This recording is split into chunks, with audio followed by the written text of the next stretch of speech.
What's up sa inyo mga kalapatids? Ayan, Tuesday night. Kaya naman magkakarga tayo ngayon. Meron tayong training.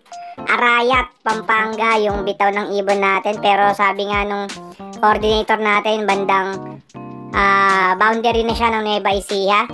Kaya naman ito, ready na natin yung ating training box. Ikakarga na natin muna yung mga ibon natin. Dahil habang hinihintay natin yung mga tropang kalapatids natin, nadalhin yung mga ibon nila. At ito, syempre, binibigyan natin sila ng magic beans. Victory pills yan mga kalapatids, para may pambaon sila, para iwas stress doon sa track mga kalapatids. So ito lang, sana nga mga kalapatids, itong 5 ibon na tinitraining natin tumapos nitong training para ma-derby natin sila. So subok tayo dito sa norte. Sana katulad ng paglipad natin sa south, meron tayong napadulo. Sana ganito rin mangyari sa kanila mga kalapatids. Alright, tara na at punta na tayo sa mga tropa natin para sunduin yung mga ibon nila. Tapos diretso na tayo ng loading station. Alright mga kalapatids, let's go! Eto na nga at babiyahe tayo. Pupunta muna tayo kala Almin. Ayan, dadaanan natin siya at pati yung mga ibon niya. Tignan nyo, makikita naman natin siya mag-Spider-Man. Paakyat dun sa loop niyan. Dito na tayo sa bahay nila. Almin! Yuhuu! Mag-Spider-Man ka na, pre. Kunin mo na yung mga ibon mo. Ayan, ayun o, mga kalapatids. So, nakita nyo? Ayan, si Spider-Man. Sabi ko nga sa kanya, ang gawin niya, maglagay na lang siya ng tali para iuhulog niya na lang yung ibon. Para, yun, hindi siya masyadong delikado yung ginagawa niya. Alright. So, ayan.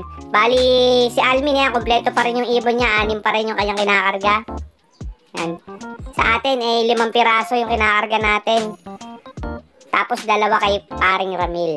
Okay, so yun. Ito na mga kalapatids. Pupunta na tayo ngayon ng loading station sa Banlat. Alright. Ayan, habang nagbabiyahe tayo, syempre shoutout sa mga kalapatids natin na may mga training ngayon, may mga derby na pinaghahandaan. So good luck sa bawat isa mga kalapatids. Sana ay magtamasaan yung mga ibon. Ayan, nandito na tayo sa ating loading station. Walang nagkakarga, tayo lang. Ayan, shoutout kay Boss Anthony at kay Kuya Neil. Ayan, kita nyo, napakabilis lang natin na ikarga yung mga ibon natin. Mabiyahe na agad tayo pa uwi. So, bukas na lang mga kalapatids, kita-kits, aabangan natin yung ating mga ibon. The next day later. Yan, isang mapagpalang umaga mga kalapatids, Wednesday morning. At eto, naghahanda tayo dahil syempre maghahatid muna tayo kay Mrs. sa work niya. At sana ay maabutan natin mga ibon natin. Ayan siya, oh. Peace daw, peace, heart, heart. Ang cute talaga ni Mrs. Awit sa'yo! At eto, malapit na tayo sa kanila. Sana nga mga kalapatids, maabutan natin yung pag-uwi ng mga ibon natin. At para makita natin kung sino nga ba yung mga nangunguna sa pauwian. Bali, 65 kilometers na nga pala yung, ano natin, yung lock distance. Ayun, oh. May pabaon pa. Pambiling pasuka. Okay, mga kalapatids, uuwi na tayo. A few moments later. Eto na mga kalapatids, syempre, 7:59 ng umaga. Hinanda na natin yung painom nila. Eto mga kalapatids, andito na tayo sa taas. May ibon na ba tayo? Ayun, meron na pala tayong isa. Aba, first drop natin ngayon mga kalapatids training ay si Ampon. Napakahusay naman talaga ni Ampon. Sana magmana siya sa kanyang nanay na mabilis nga. Ayan, si Ampon. Kung bakit Ampon pinangalan natin kasi sa kanya, dahil nga namatay yung kanyang nanay, mga magulang. Tapos pinayaya natin siya, pinaampon natin siya. Ayan mga kalapatids. Sana ba yung ibang ibon natin? Sino pa ba nandito? Ito na, si J Black. Ayan na, si J Black nga yun mga kalapatids. 8:13. Meron na tayong 3 ibon dito. Ayun na rin si Miss Tiwi Albayo. Ayan, di lang natin nakita yung pagdating niya. Ayun, shot sa banga. Inintay na siya ng kanyang asawa. Okay, may 3 ibon na...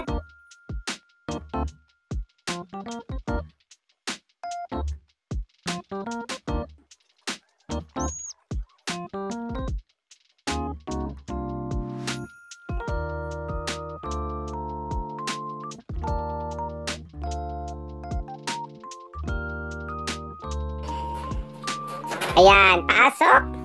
Touchdown. Ayun, pinasok na rin natin yung isang itim natin na naka-superset. Bali dito sa time na to mga kalapatid, hinihintay na lang natin yung isang off-color natin na naka-superset din. Pero maya-maya pa mga kalapatid, ayan nga, nasipat ko na siya. Bali siya yung huling-huling dumating. Mag-8:30 na ng umaga siya dumating mga kalapatids. Ayan, touchdown. Aba, ang galing nga. Itong superset na to. Bali, wala pa nga pala tayo mga pangalan ng ibon na to. Ang meron pa lang ay si Ampon, si J Black, at saka si Misty Wee. 2,000 years later.